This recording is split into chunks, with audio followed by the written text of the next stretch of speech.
There are 4 things that you must know well when you study English grammar. First, the 8 parts of speech. Second, the 12 verb tenses. Third, the 4 principal parts of a verb.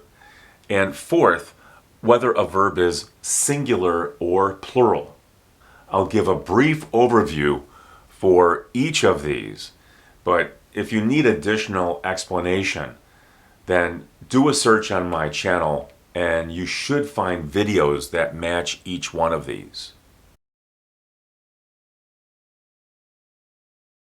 First, we have the 8 parts of speech: nouns, verbs, adjectives, adverbs. These are the 4 most important of the 8 parts of speech because this helps to improve your vocabulary. And then pronouns, which substitute for nouns. Conjunctions, these join words together.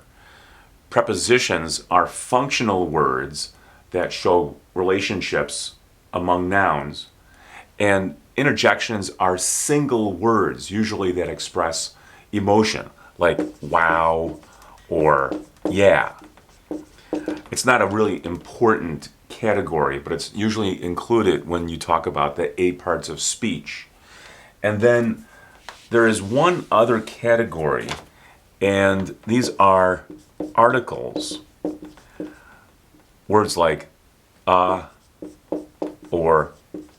the are articles, but sometimes these are classified as adjectives because they come before nouns.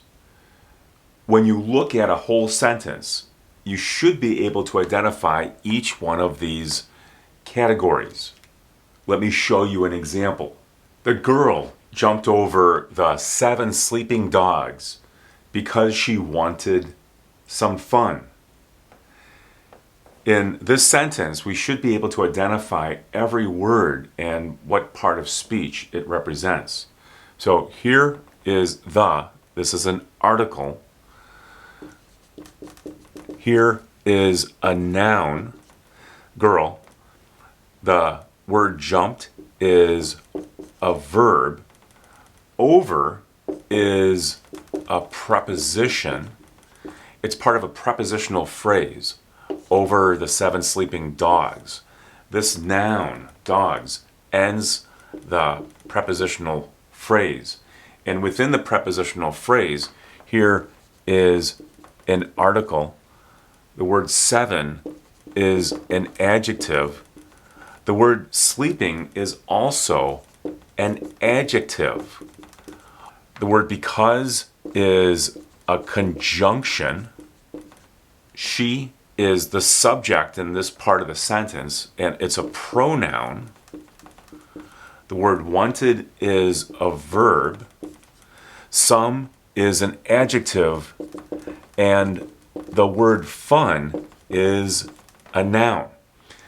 The only thing this is missing is an interjection, which you could easily add at the beginning and use a word like hey, and then continue with the rest of the sentence.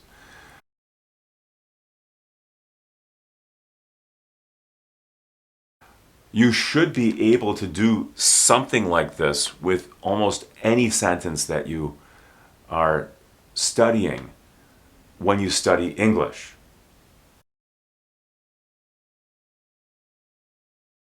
Here are the 12 verb tenses in English. You have to know all 12. But that doesn't mean that you'll use all 12 of these when you are communicating in the language.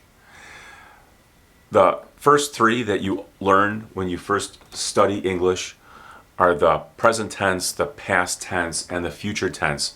Sometimes these are referred to as the simple tenses.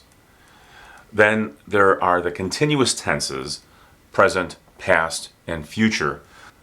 In the present continuous tense, past continuous tense, or future continuous tense, there's the verb be that matches the subject of some kind, and then the main verb has an ing ending. In the perfect tenses, use the verb have as a helping verb, and then the main verb is in the form of a past participle.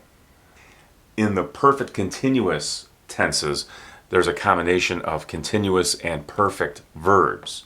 So there's the present perfect continuous tense, past perfect continuous tense, and future perfect continuous tense, characterized by the verb have in some form, and then you always use been, and the main verb has an ing ending.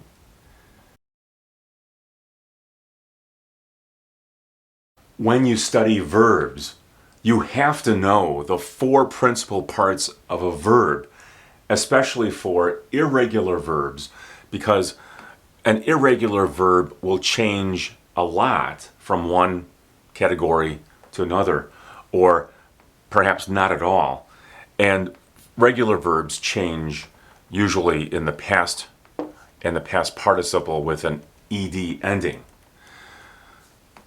Go, went, gone, going. Simple form, past tense, past participle, present participle. Notice that the present participle is the simple form with an ing ending. It doesn't really matter how you refer to the present participle. If you want to call it an ing word, that's just fine. And here's a regular verb in the simple form, work, past tense, worked. The past participle is also worked, and the present participle is working. The last thing to consider is the way that verbs change according to their singular or plural forms. Here's the first person singular for the verb go. I am going. This happens to be in the present continuous tense.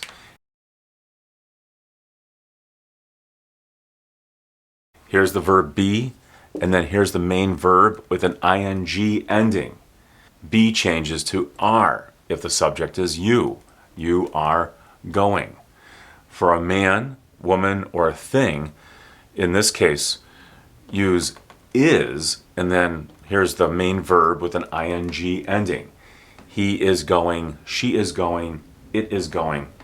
And then on the plural side, all of these are the same formation with are, and then here's the main verb. We are going, you are going, they are going. Here's the first person, singular, first person, plural. Here's the second person, singular, second person, plural. And then here's the third person, singular, and third person, plural. And of course, this changes according to the verb tense that you're using.